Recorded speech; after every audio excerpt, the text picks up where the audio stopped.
तुम मैदान छोड़कर नहीं भागना, तुम मैदान छोड़कर नहीं भागना, मैं सबसे मुकाबला करने के लिए तैयार हूं। हैदराबाद श्रीमती डॉक्टर माधवी लता। लोकसभा इलेक्शंस में हैदराबाद से बीजेपी की उम्मीदवार डॉक्टर माधवी लता कौन हैं? लोकसभा इलेक्शंस के लिए बीजेपी उम्मीदवारों की पहली लिस्ट आज जारी हो गई। बीजेपी ने हैदराबाद हलके से डॉक्टर माधवी लता को उम्मीदवार बनाया। डॉक्टर माधवी लता वरेंची अस्पताल की चेयरपर्सन हैं और वो अपने नाम के ऐलान से कबल ही बीजेपी की इलेक्शन मुहिम में सरगर्म हिस्सा ले रही हैं।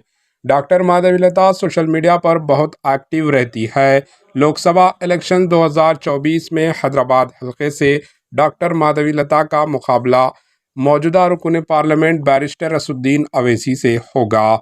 क़ब्ल-ए-ज़ीं ये पेशे क़ियासी की जा रही थी कि हैदराबाद हलके से राजा सिंह को टिकट दिया जा सकता है, ताहम राजा सिंह ने हैदराबाद से मुकाबला करने से इनकार कर दिया और इन्होंने सिकंदराबाद हलके से मुकाबला करने की ख्वाहिश का इजहार किया था, लेकिन बीजेपी ने उन्हें नज़रअंदाज करते हुए जी किशन रेड्डी को दोबारा सिकंदराबाद हलके से टिकट दे दिया।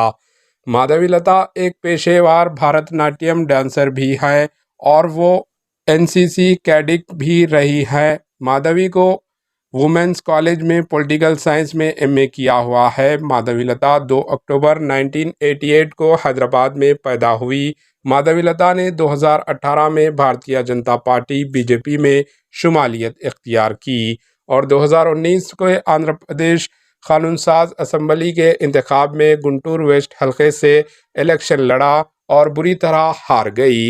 इन्हें चौथा मुकाम हासिल हुआ था। माधवी लता की शादी वरेंची अस्पताल के बानी और चेयरमैन विश्वनाथ से हुई है। इनके 3 बच्चे हैं। Bureau report, AHN news. AHN news को लाइक करें, शेयर करें और सब्सक्राइब करना ना भूलें।